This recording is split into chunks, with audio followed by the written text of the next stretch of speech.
Hi, today we're taking a look at Macuahuitl by the Basic Expert. Now we realize we can't just continue to steal Questing Beast's intro style, so this is the last time we're going to do it, but the video performed well. So welcome to Black Lodge Games. Welcome to the Black Lodge Games review of Macuahuitl. Macuahuitl is a very interesting game, and as we go through this, you're going to see why. I have two different versions here. I backed the Kickstarter, and as a reward, I received the print-on-demand softcover version through DriveThruRPG, which, as you can see, this is white box role-playing in the Aztec Empire. So it has this beautiful white cover with the same Mandela cover image that's here. And next to it, we have the premium offset print run that was done as the highest backer reward on the Kickstarter. Now, this version is the one we're going to be primarily looking at. There are some very minor differences between the two of these, but otherwise it's the same game, the same book. You get all of the same mechanics, setting information. There's no extras in this one. It's basically just the much better permanent build quality of the book. But I wanted to have both of them on hand so that we can compare and we can show you the differences. Now, the premium edition still is available for sale in the link in the description. And I want to make something a little clear here is that I do actually have a professional relationship with the creator of this book, the Basic Expert. He has done art for some of our products, like the Shucked Oyster. He did the cover and some of the interior art, and he also did the cover for our upcoming book, Cults of Zahak, which you can still back as a late pledge on Kickstarter right now. But other than that, other than me paying him for art for our books, no money has been exchanged hands here or anything. This is a review that I'm doing of my own accord. The only money that changed hands was me backing the Kickstarter and getting these two glorious books. So we're going to focus on the offset print, the high quality, the premium version, because why wouldn't we? And we're going to start here. Now, this version, as you can see, has beautiful red foiling. It's a little hard to see, so I'll have to tilt this for the camera. But it is gorgeous. It shines really, really bright when the light hits it perfectly. It has a sewn binding, a ribbon bookmark, all the bells and whistles that you would associate with this, and just a gorgeous, gorgeous interior. And you're going to see why I have a professional relationship with the Basic Expert, because this is a product that is of singular vision from one person, a complete one-man band who made all of this happen. And the art inside this book is so evocative and so good. I really, really can't wait to show you. But what is this game? It says it's white box role-playing in the Aztec Empire. Now, if you are a fan of the OSR, most of the games that you're going to have on your shelf are going to be derivatives of the Basic Expert set, the BX game. And that's kind of the common skeleton that's used for OSR games. But this goes back actually to the original version of Dungeons & Dragons, OD&D, the three little brown books, and uses that as the kind of mechanical backbone for everything. It's a very familiar, but a different set of mechanics than you're going to be used to. It is really interesting, but the best part of this is that it's not simply a clone of OD&D. And the Basic Expert has made a clone of OD&D that I don't have on hand here, called White Box, and that's also available in the description. I believe it may be pay what you can on DriveThruRPG. Might be wrong about that one. But that is a straight clone. Macuahuitl is not. Macuahuitl uses the OD&D mechanics as a base and a skeleton to do something interesting and something new. That flavor, that familiarity that you may have with the old white box rules, still in here, but this is very much its own game, and it does some really interesting things to shake things up and actually make for a very interesting modern game. And modern only in the sense that the game is literally new, not that this is modern game design per se. This is very much still an old school classic role-playing experience.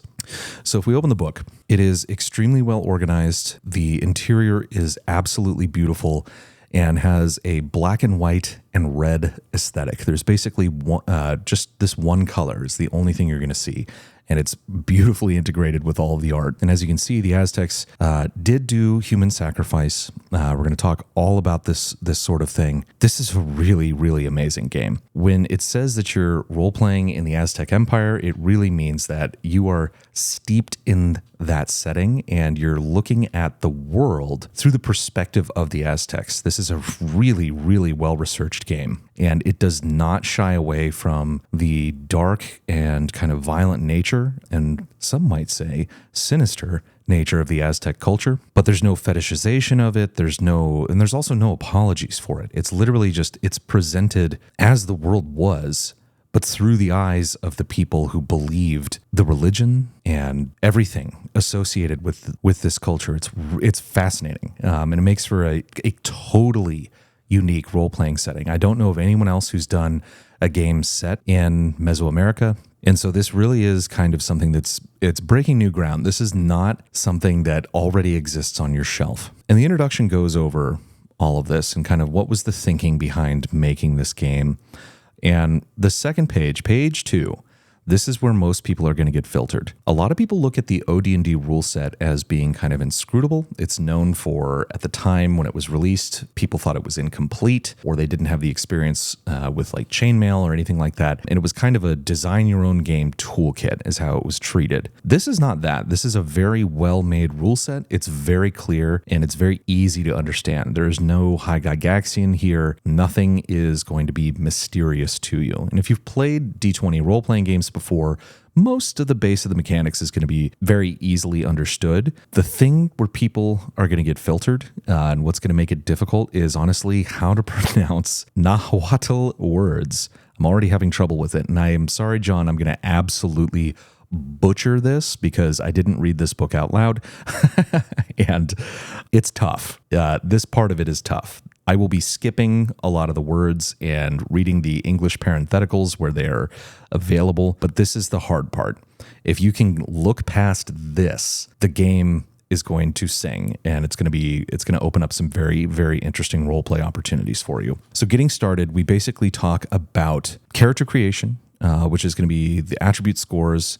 You have all of the standards. You're going to be doing 3d6 down the line. Your charisma score, is going to determine the number of followers that you can have. These are kind of standard things, but when you get to the ability score modifiers, you're going to notice they're really small. So if you have a 15 to 18, you get a +1. If you have a 17 to 4 or a 7 to 14, you're not getting any bonus. And then anything lower than that is a -1. Now, if you're thinking in terms of a standard D20 game, that seems really, really low.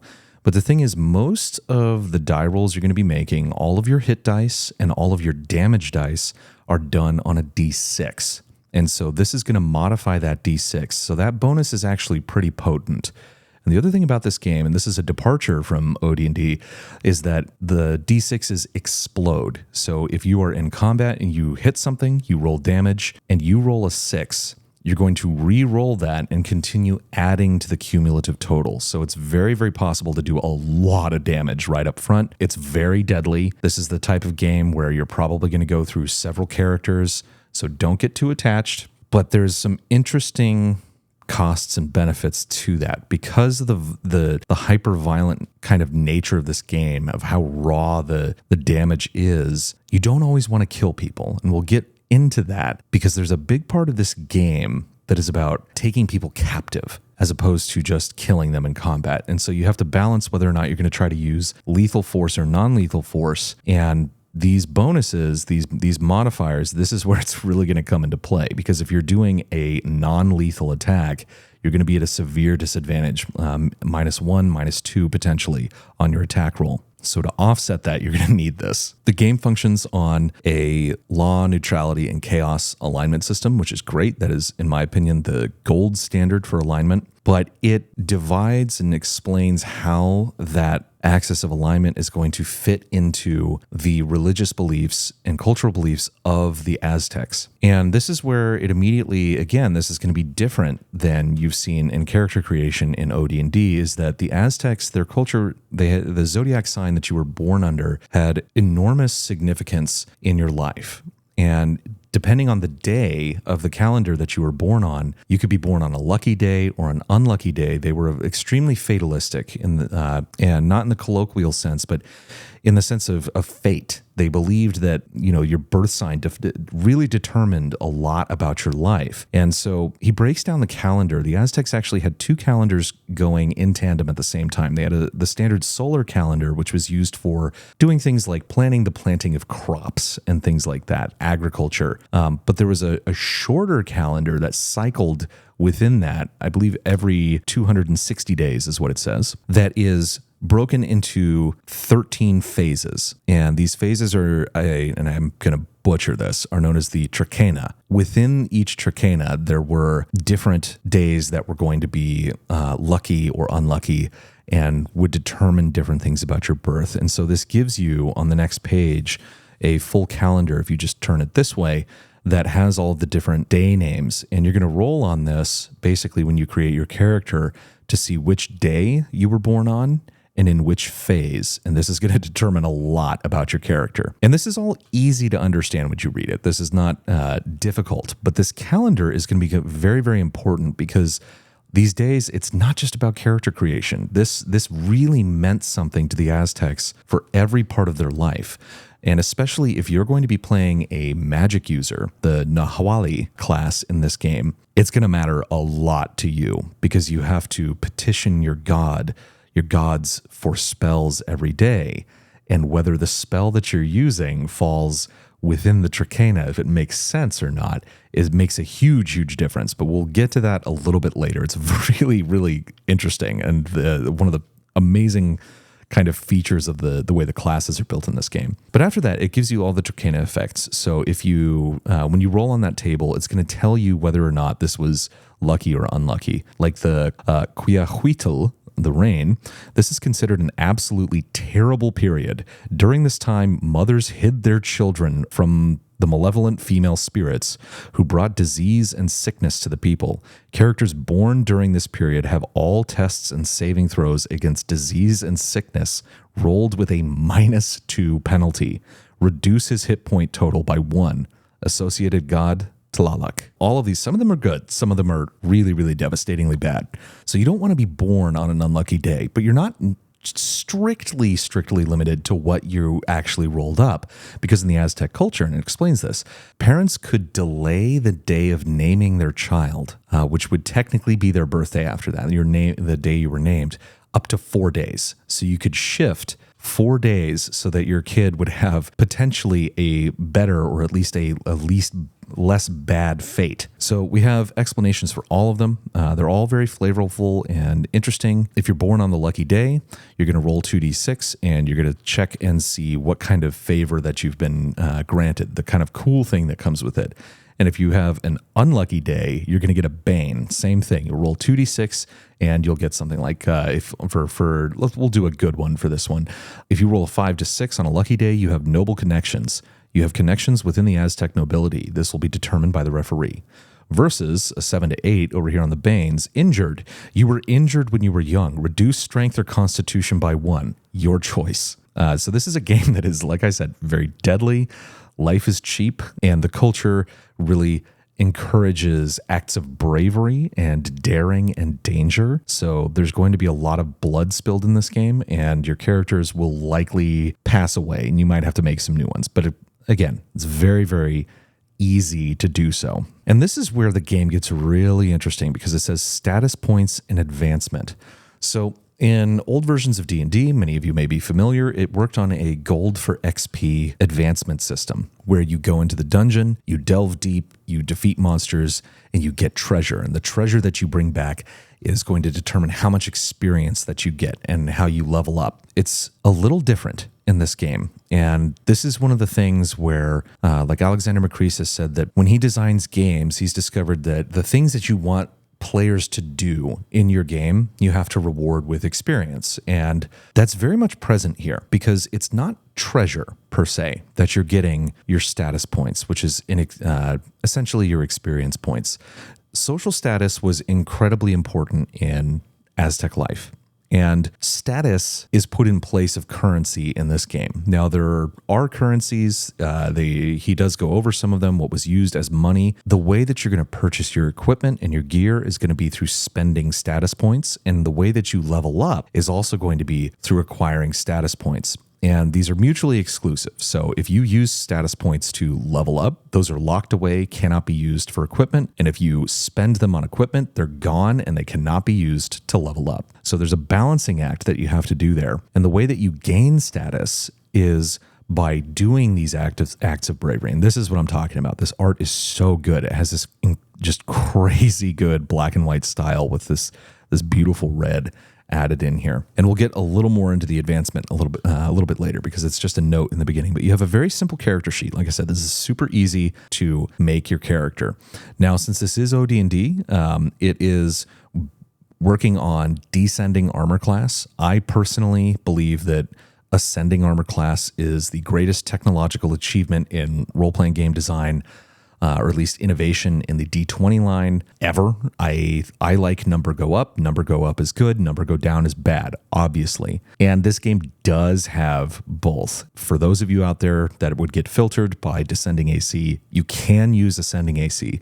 But this is one exception where I would say I think you should use descending AC. And one of the reasons is also you have here an attack matrix. You don't have to do a THAC0. Any of you out there that were, traumatized by second edition, you don't have to do any subtraction or anything in your mind, because as you level, you're just going to add your attack ratings here, what you need to hit at each AC. It's just right there. The referee tells you need to hit AC 4. I see what number is there. Roll my D20, add any bonuses. We're good. Very, very simple. You only have one saving throw. It's not divided into death and poison and all of these other things. It's just one. It's used universally for everything. So it's important. So if you get a bonus to your saving throw based on your day, or a subtraction based on the day that you were born, it's a big deal. But this is the extent of the character sheet. It's very, very simple. There's no second page. This is it. So the game itself is easy. Like I said, the hardest part is just pronouncing the words. Now, the character classes are where this starts to get interesting, because up until this point, there hasn't been like lore dumps or anything like that. It tells you a little bit about the Aztecs, but this is going to be where you get some really interesting flavor and an idea of what the game is about and who these characters are that you're going to be playing. You do have a note here on female characters. This is a game that takes the history seriously. So while the referee is obviously free to do whatever they want, you bought the book, it's your table, no one can stop you. The game really respects the culture and the history and the roles of gender in Aztec life. And women just were not warriors. And there's notes about this. When Aztec warriors died on the battlefield, their deeds would determine where they would go in the afterlife. And for those who achieved glory and all of these acts of daring and these things that gained them lots of honor, they would go to one special place in the afterlife. And for women who died in childbirth, they went to that same place in the afterlife as well, because childbirth was looked at as a battlefield. And, without modern medicine, it's a very dangerous activity anyway. But the game basically assumes that you're going to be playing men in these roles. Like I said, your table, you can do whatever you want, but that's not the intent here. And so you have the Eagle Warriors, you have the Jaguar Warriors, and each one is a little bit different. The Jaguar Fury, you have special abilities for each one. Against enemies with less than 3 hit dice, the Jaguar Warrior gains 1 extra attack per level. If a Jaguar Warrior is ever below half his hit points, his AC is improved by 2, and he gains a +1 attack bonus and damage bonus. Bonus attacks at levels 4 and 7, and you have your experience advancement. The attack bonus, this is only going to be used for ascending AC. If you're just playing with descending AC, you don't need this at all. The merchants are an interesting class as well. It gives you some background on what they were doing, but it tells you that you have these other abilities like diplomacy and negotiation, observation and travels. These are characters that are excellent at traveling. There's a lot of wilderness adventures in this game, so you'll want some of these guys around you. Now, the Nahuali class is my favorite and one of the more interesting classes in my opinion. All of them get their own kind of special abilities, their own flavor, and this one in particular, this is the stand-in for the magic user in OD&D, but there's big changes. And this is where I said that this is one of the aspects where this game used OD&D as the skeleton and the base for the interesting modifications that are done here. Now, this is a character class that can be male or female, I believe. So if you want to play a woman in this game, I don't know why you would, but if you wanted to, you could probably play a Nahuali and still be completely in keeping with the setting. But this is a character, they have access to more weapons that they can use than the typical magic user would in OD&D. They also have spell casting, which we're going to talk about a little bit later, but they also have this shapeshifter ability. And the shapeshifter ability allows you to transform into a 4-hit die jaguar, a 2-hit die dog, a 1-hit die turkey, 1-hit die owl, or a ghost woman. The character's own hit dice and movement applies here. The duration of the transformation is equal to the Nahuali's level in turns. In the ghost woman form, the Nahuali is immaterial, immune to mundane weapons, but susceptible to magical weapons and spells. This ability is recharged after a full 8 hours of rest. If the Nahuali is brought to a 0 hit points in this form, the Nahuali is slain and the body immediately transforms back to his or her human form. This may seem a little out of place for the magic user if you're looking at this as a straight clone, but there's a reason for this rather potent ability being here, and it's because the way that magic works in this game, you may have, at second level, 2 level 1 spell slots. You're not always going to be guaranteed to have those spells available to you. And we're going to talk about that when we get to the magic section. But there's a big balancing act that you have to play.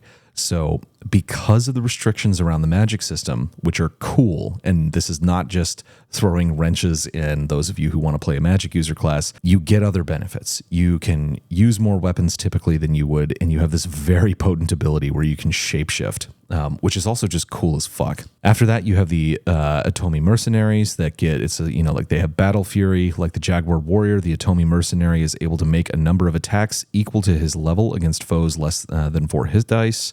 Melee master and ambushers. So if you have surprise on your side, it's the Atomi increases the surprise range of enemies by 1 for surprise rolls and decreases surprise roll range made by 1 to a minimum of 1 for him and his allies.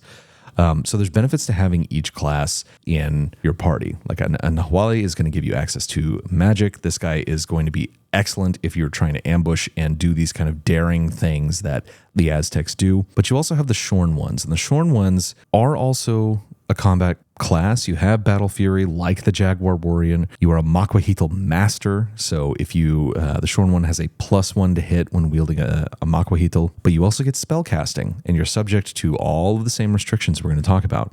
So it's a really interesting class, and you get descriptions on all of these that are very flavorful and very interesting. But they're flavorful without being flowery or anything like that. It's all very clear. And after you go through the classes, you have your money and status points, how you're going to go about acquiring gear and things like that. Tells you all about weapon repair rules that you're going to have, because most of the bladed weapons are all going to be made of obsidian, and obsidian breaks and shatters. And then gives you the whole list. This is the Macuahuitl, which is basically it's flat on one side, and then on the outsides in these grooves that surround it, you get these obsidian blades. It's a really wicked weapon. And here you get all the damage ratings. Like I said, everything is on a d6, and it's maybe +1 or -1 to damage, different weight, costs and status points, all of your missile weapons, of which there's a lot.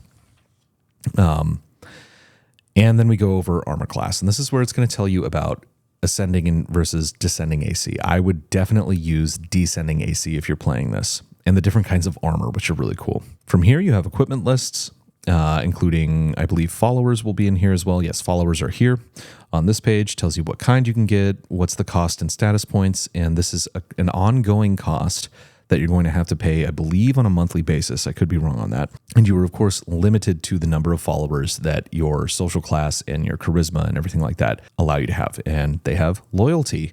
So this is all very familiar if you've played these older versions of D&D. But then we get to the spells and the magic. And this is, oh boy, it's so good. And this art is going to give you an idea of what this chapter is like, because the Aztec culture was extremely violent and relied on things like human sacrifice to essentially keep the world alive. At least this is what they believed. They believed that they had to do these things. They had to do mass human sacrifices to make sure that the sun came up tomorrow. This is treated very seriously, and it's treated from the perspective of the Aztecs. There's no way in which this is looking down on the Aztecs. It's just taking the worldview of the Aztecs very seriously, but there's also no shying away from really how brutal and barbaric it was in many ways. But it makes for a very interesting game to play, because you're going to be playing these characters who are primarily motivated to get status and to advance through capturing people for human sacrifice. and we'll get to that later. But the spells, sorcery and mysticism held great significance in Aztec society. The classic rules distinguish two types of magical practitioners, those whose skill rely on intelligence and others who draw from religious wisdom. For the Mexica people, sorcery was intertwined with their religion, and the Nahuali employing the same divine powers as high priests during sacrificial ceremonies. There was no clear distinction between the supernatural and the divine, the study of arcane arts as a near-scientific exploration rooted in intelligence and wisdom. And Macuahuitl, the Nahuali and Nahual, assumes the role of the primary mystic. These individuals, revered as wise men, sages, and sorcerers, possess the power of divination and the ability to enter Tlalocan, the realm of abundant water, which plays a vital role in controlling weather and bringing rain. Additionally, entering Tlalocan is necessary for memorizing spells. The Nahuali's unique perception allows them to glimpse the different planes of existence, including the realms of gods above and below, which are intricately linked to the observable material world. These glimpses into the supernatural are generally hidden to most mortals. So this is giving you a huge amount of flavor to deal with here. And it gives you the lists of spells, but this is where the spells get really interesting and why the Nahuali class has a lot more to them than your standard magic user. Because again, this isn't just fancy and magic. This isn't just memorizing spells. You actually have to do things to get your spells because your spells are granted to you by gods. And the gods are real in this game. They are real things. There are no agnostic or atheist Aztecs. They believed in it, and in the world of this game, it's all real. And so if you are one of these kind of sorcerer priests, you have to petition your god for individual spells every single day. And this takes time. So there's a balancing act between spending time petitioning your god and trying to get what you want versus going out and actually adventuring and gaining status and leveling up and all of these other things. And so every time that you petition your god for a spell, the GM is going to have to make a reaction roll for the god. So this functions like any other reaction roll on 2d12. But if you get a 9 to 12, the requested spell is granted. 6 to 8, it's uncertain. Roll again. Petitioning further takes another hour. 3 to 5 is the spell is denied. 2 or less, the spell is denied and cannot petition again for 1d6 days. And you get modifiers on this roll based on what kind of spell that you are asking for based on the calendar, which I believe this is the calendar, based on the calendar. So if you are in the wrong cycle, you're asking for a spell that is associated with a different cycle or wouldn't really make sense to please that god, you're going to get a negative modifier to it. And then when you cast a spell, the GM makes a reaction roll on behalf of the god. And if you get a really high roll, then you get a free use of the spell. So there's this really interesting kind of like push and pull between the magic user and the gods. It really, I think, is going to make for some interesting roleplay opportunities. But the spell descriptions here are fucking awesome. And I want to give you, again, one of my favorite ones is right at the end, Zipe Totek's skinning ritual. This is the kind of shit this game is about. It's awesome. The description: this gruesome spell calls upon the power of Zipe Totek, the Aztec god of renewal, agriculture, and sacrifice, to flay the skin from the victim's body. The caster must flay the victim with a sharp obsidian knife. The caster then wears the skin as a gruesome symbol of their devotion to Zipe Totek. Gaining a bonus die to reaction rolls due to intimidation, take the roll that is the most beneficial.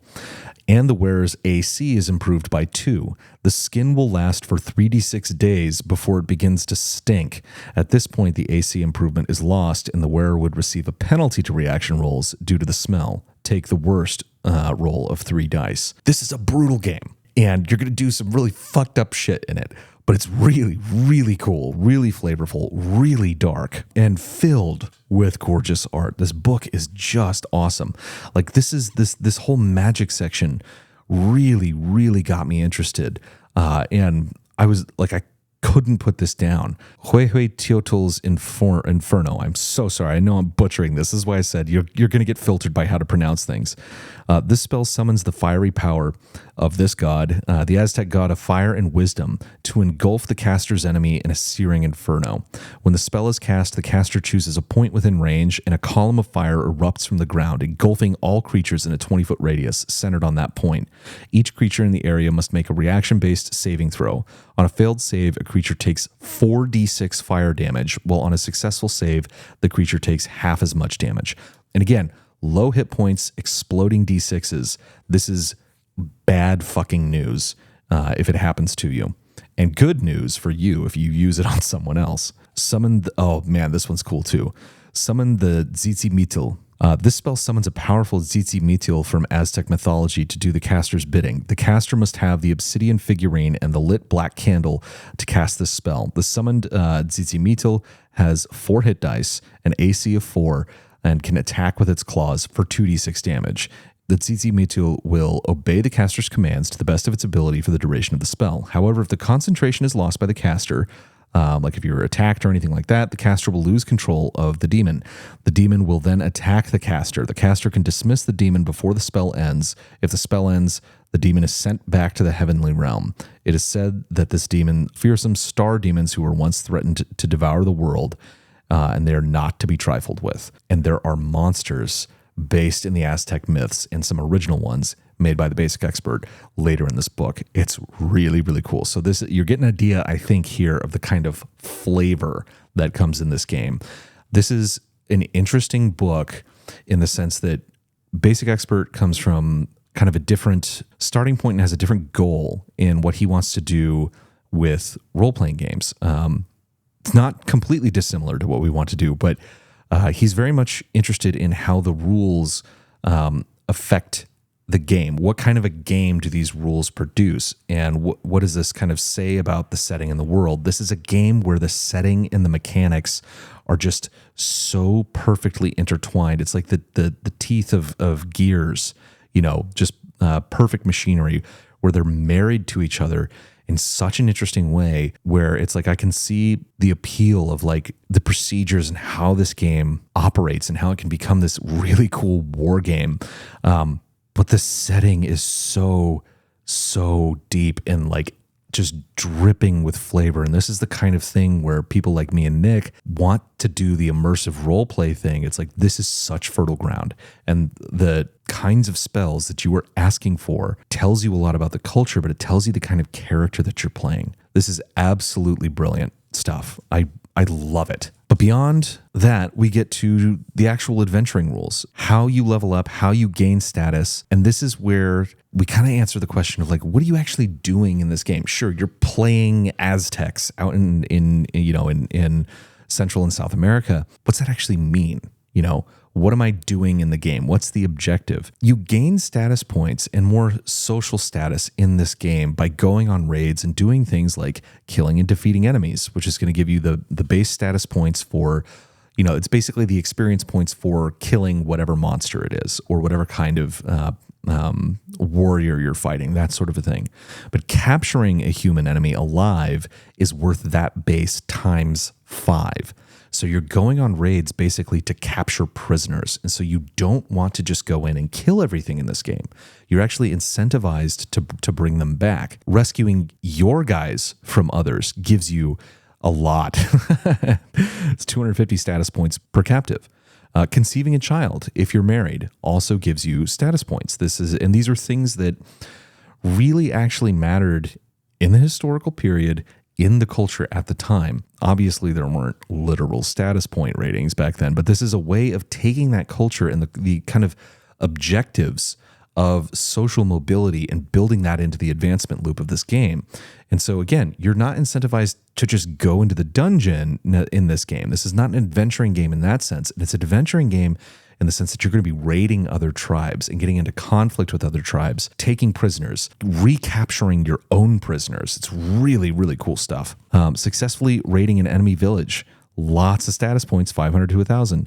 Discovering a new source of precious materials. Successfully performing or taking part in a sacrifice ritual is 1,500 status points. And so bringing these captives back and then sacrificing them, cutting out their hearts, decapitating them, in ritual manner so that you can do the right thing and keep the sun coming up every day and stave off basically like the world from ending, doing your duty within this culture. As fucked up as that may be, this is how you advance. Successfully defending a city from attack, lots of status. Escaping capture, lots of status. Successfully raiding a large settlement or city, same thing. So it's like, this is telling you what you do in the game. This is going to be the goals of all of those character classes. And there's it also says, the referee may choose to grant status points for acts of bravery or risky behavior that result in successful outcomes, such as ambushing a significantly larger foe and emerging victorious. The suggested amounts above can serve as a guideline for appropriate rewards. So you have a lot of freedom and leeway to reward your players for doing risky things. And again, this game is about taking risks, getting in fights. You're going to lose. You're going to have to make new characters. But that's kind of the point, is because the whole culture is focused on the attainment of honor. And it's really, really cool. Now, here is where the game is going to discuss time, and not simply the calendar, although that is very, very important. Movement speeds, everything like that, but not just the zodiac calendar, but time in the campaign as it passes. Since the zodiac calendar is very, very important. And like I said, there is a blank version of this. That you'll be able to fill out. You're going to want to track days. So as you are traveling through the wilderness, you're going to mark off days to know exactly where you are. This relies on timekeeping methods that were in OD&D and AD&D, which is the 1-to-1 time rule, which is basically, it says a convenient method is to print the sacred calendar provided in Appendix A, so they have the blank one, and mark off days as they occur in-game. Alternatively, referees can simply declare that 1 day of real time equals 1 day of in-game time, facilitating the marking of calendar days and encouraging downtime activities between play sessions, such as acquiring spells on favorable days, etc. And so there's some great videos out there on what that actually means, 1-to-1 time, this whole thing of the calendar advancing at the same rate in the game world and in the real world. And it really kind of changes the way that you play. It's an important thing. The topic is a little too big to discuss here, but I have done 1-to-1 time. It does change the way you play. It is very interesting. I'm not sure I would use it for everything, but it would be very, very useful to use here because it's just a dead simple way of doing it. It's maintaining accurate time records is crucial for fully immersing in the game. The acquisition of spells is dependent on the character's zodiac sign and the day they request the spells from the gods. Therefore, referees should keep meticulous records of the passing days. This is a very important aspect of the game. You really, really need to read this section, and you need to actually take it seriously because it does affect things mechanically. Beyond that, though, and like I said, we'll have links to videos on 1-to-1 time elsewhere. You have, torches, repairing weapons, gaining power and influence in society, which is great. The different status point costs for strongholds that you can build. Because you can do kind of a domain game here. This doesn't have domain rules as such, but you can definitely create your own villages, strongholds, and do campaigns against other tribes.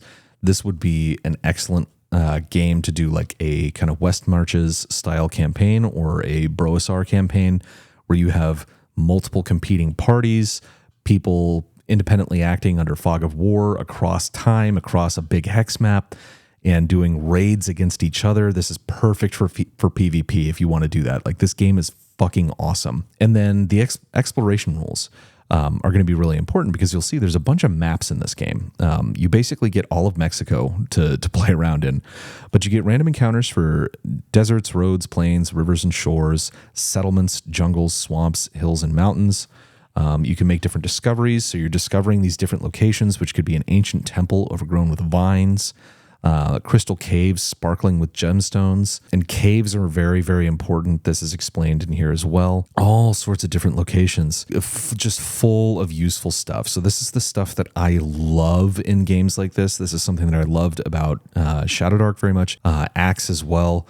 Axe, I think, has the most kind of sophisticated and complete encounters and terrain encounters and everything like that. But all of this is available here. It's awesome. So this is the kind of game, the Basic Expert runs games zero prep all the time. So if you're tired of planning things and you just want to play the game when you're playing the game, you don't want to spend hours and hours and hours prepping things. You have all of these tools, all of these wonderful tables that are going to give you enough to spark your imagination and get the game going and keep it going based on what the players are doing. It's high player agency and a great set of tools to support that. So this is all awesome. I love this stuff. And then he talks about using the wilderness as the dungeon, because the thing is, caves are really important in Aztec culture. It's where they believed that man came out of the caves, basically, like out of this underworld. And they're viewed as this place that you really don't want to go, because they're kind of a gateway to Mictlan, the underworld. This is where, like I said, there's different afterlives, basically, or different places in the afterlife that people go to within this culture. And if you're a warrior, you might go directly to like the good afterlife. But if you just die of old age, you don't die of glory or anything like that. You end up going to Mictlan. And Mictlan has all sorts of trials that you have to go through in order to purify your spirit in order to get to the good place. And which includes like walking across razor sharp, just a plane of obsidian, things of that nature. And caves are a gateway to that. So you don't do the same kind of cave delving that you would do in like D&D necessarily. And so the wilderness itself, being out in the jungle, out in the desert, that becomes your dungeon. And this explains how to do that. It has rules for getting lost, all the standard stuff, but the dungeon is the wilds. And it explains how to do all of this and how clearings and things like that in the forest work as like your different chambers.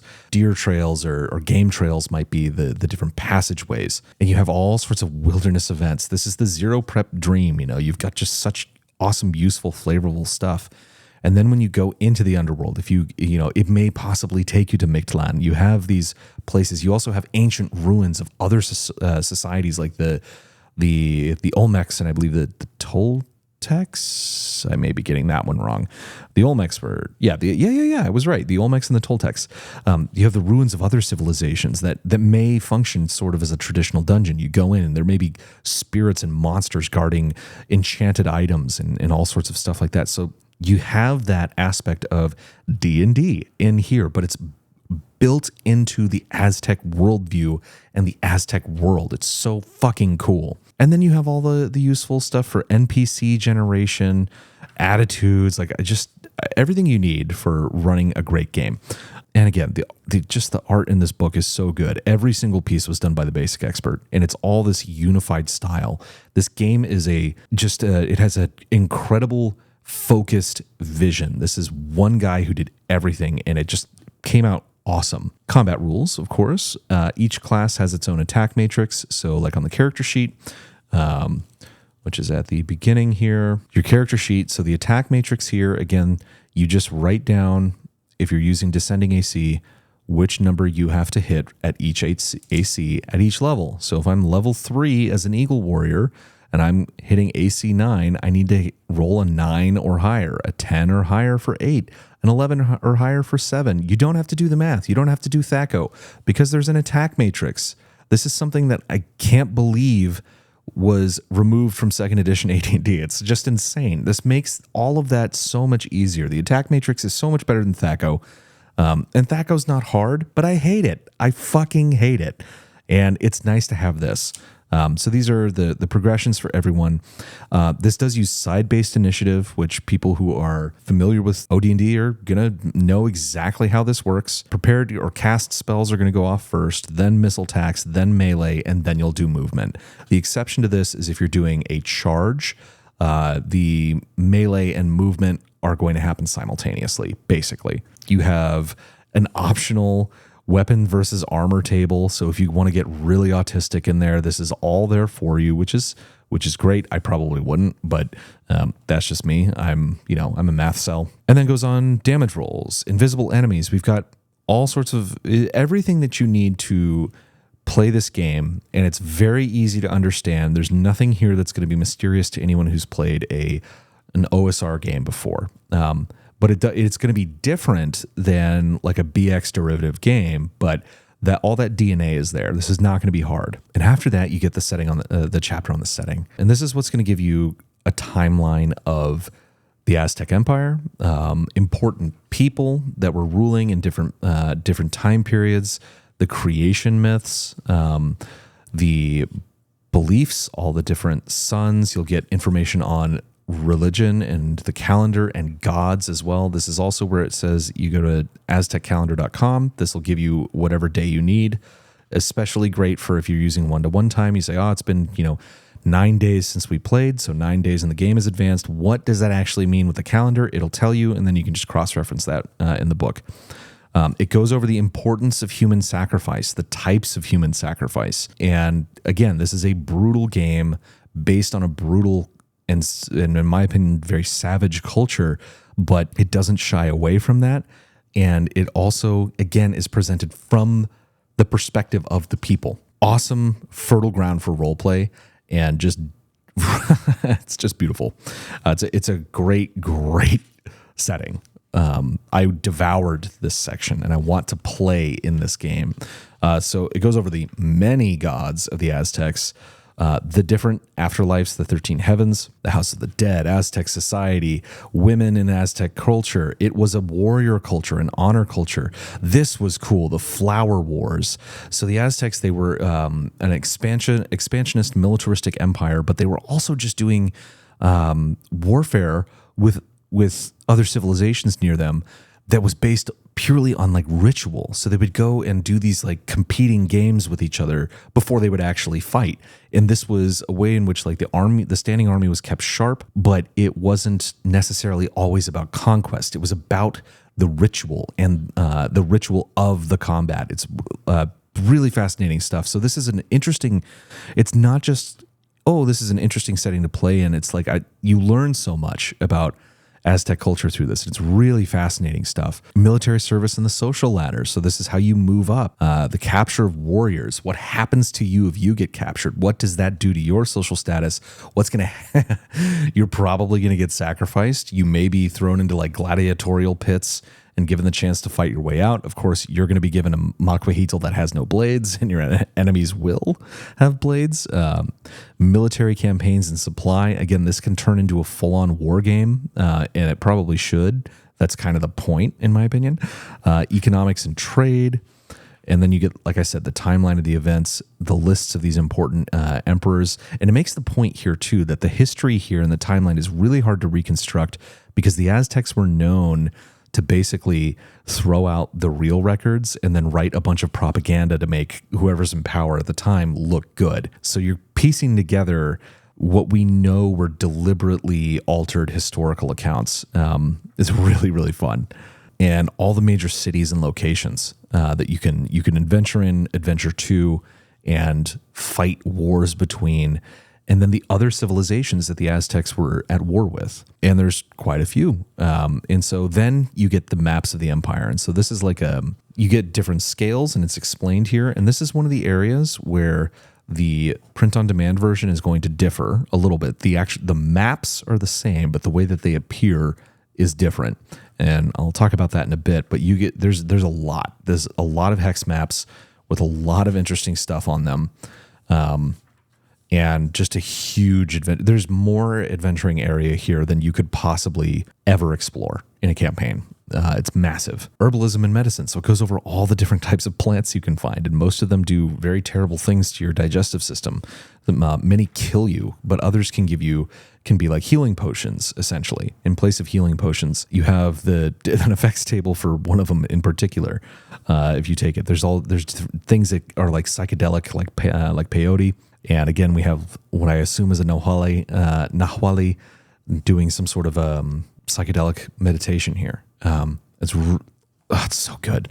It's just there's so much interesting stuff here that you can use. And then you get monsters and foes of myth. You start with animals, so these are not mythical beasts, but you have giant versions of some of them. They're very cool descriptions. I love the art style on these as well. It's like the kind of art that you would see carved into stone by the Aztecs. You have the human enemies. that you can encounter in the wilderness. This is where a place where I've left off. And then you have the monsters. And now a lot of these monsters are straight taken from Aztec myths, but I know a couple of them are new monsters that were inspired by the cultural milieu. They're all really fucked up and wild. You have human enemies, but you've also got these mythical enemies. And this one is really fucked up because its tail has like this hand on the end of it that's choking this guy with. And the monsters are super, super deadly and super fucking flavorful and interesting. Like the tsetse meal, this is the thing that you can summon with that spell that I read. There's a bunch of stuff in here. They're all super scary. You don't want to run into these things, but you do. I mean, you really do. That's the fun of the game. So you have a full bestiary in here as well. And then finally you have treasure. And these are going to be literal pieces of treasure that you find. You know, it's equipment and things like that. But they're not the sort of thing that matter as much as capturing slaves, doing human sacrifice, conquering other villages, escaping from capture yourself, all of the adventurous things that are associated with the warrior culture in this game. And you have magical weapons and magical armor as well in here. So this is just a phenomenal game. And you have the appendices that are going to give you things like a blank calendar, all these different resources, a full glossary, which is excellent. And they give you the pronunciation, the phonetic as well, which I probably should have been relying on as I was reading this book, but you know what? I didn't. And a map of, and I'm going to butcher this, I'm not going to say it. I'm going to fuck it up. Too bad. And then an index. Oh my God, I love having an index. So this is a complete game that gives you so much. And the price of this book, I think the Kickstarter, I paid something like $38 for this thing. And then I don't remember what the at cost print was for the print on demand version, but both are excellent. Like I said, the print on demand version, it's the same book, but we'll look at this in, let me find like a one with a big piece of art on it, like a full page piece of art. And we'll look at the difference here. The two of these kind of head to head here. The reds are so much deeper. There's a matte coating to this. This is uncoated paper for drive-through, like you would expect. The blacks are so much deeper. The reds are so much deeper. This just looks faded to me. It's still excellent. The game is fully here, but the premium version is so good, and I'm glad I backed this, and I hope you guys go and check out the available supply. If you're interested in getting this game, if there's still some of these available, you definitely want the premium version. But there is some place where this does differ, and it's in the maps. You'll notice that there is color in the maps in the print-on-demand version, and there's not in the premium hardcover. They're all black and white, and the reason for that was due to settings associated with actually doing an offset print run. The color management is very, very different than doing a print on demand. It's much more demanding and much more difficult. And the program that was used to generate the hex maps simply couldn't output the right colors for this. So I think Basic Expert had to basically make a call towards the end and just say, I got to get the book out. And unfortunately, there was not a way to reproduce these maps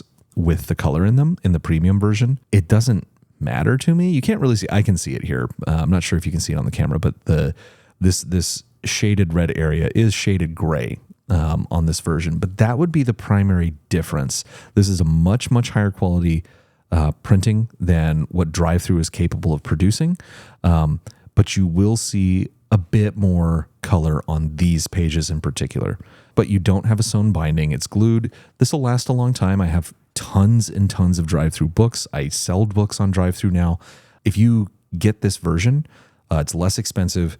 You get the full game. There's nothing else that's different about it. It's the same thing. It's really, really good. But if these are still available and you still have the cash, oh man, the premium version, it's so good. So this is a game that I can't wait to run. And I'm going to run it zero prep just because it's got the tools for it. And I love that. I hate preparing things. I love having lots of random tables to work off of, just enough to, get the juices flowing, find what's out there.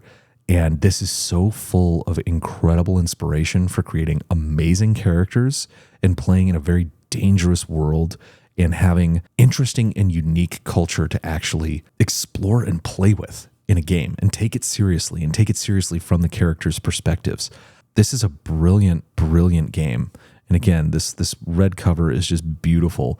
It shines when I'm looking at it at this angle, but it's for the camera, it has to shine like this. It's a gorgeous book. The art is incredible in it, and it's the product of someone with singular vision. And so many games have no vision at all. Everyone wants to just recreate BX over and over and over again, or do some super generic fantasy.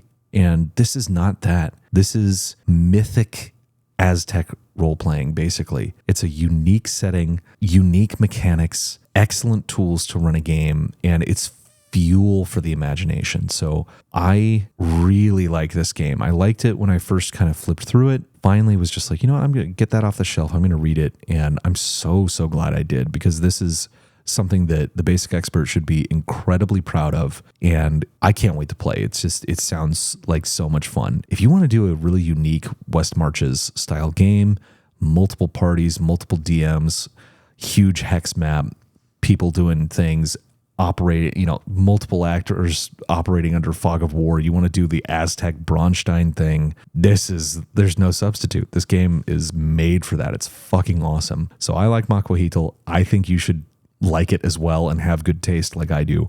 Definitely recommend it. Definitely recommend other games by the Basic Expert. And if you are out there and you are making RPGs, I highly recommend also hiring the Basic Expert to do art for your books. I've had nothing but good experiences with him. Turnaround time was exactly what he said it was going to be. Worked with us every single step of the way when designing our covers and the different art pieces, and has just blown us away with the art that he's made for us, and very much looking forward to hiring him for more of that. And if you are out there making your own RPGs, anything that needs art, his art is in Call of Cthulhu and Traveler and all of these major role-playing brands that you've probably played. You've seen his art already. It's just top notch, and he's wonderful to work with and delivers on time exactly what you asked for. So, review of the Basic Expert as an artist, 10 out of 10, great to work with. Review of the book Macuahuitl, I got to give this a 10 out of 10. This is fantastic. There was nothing in here that I didn't like. There really, really wasn't. And I am also, like I said, I am a number go up enjoyer. I don't like descending AC. I would not play this with ascending AC. I would definitely do it right, because it deserves that and it's worth it. Go and play this game, buy this book. I hope you got something good out of this, because I'm going to get a lot of good out of this game.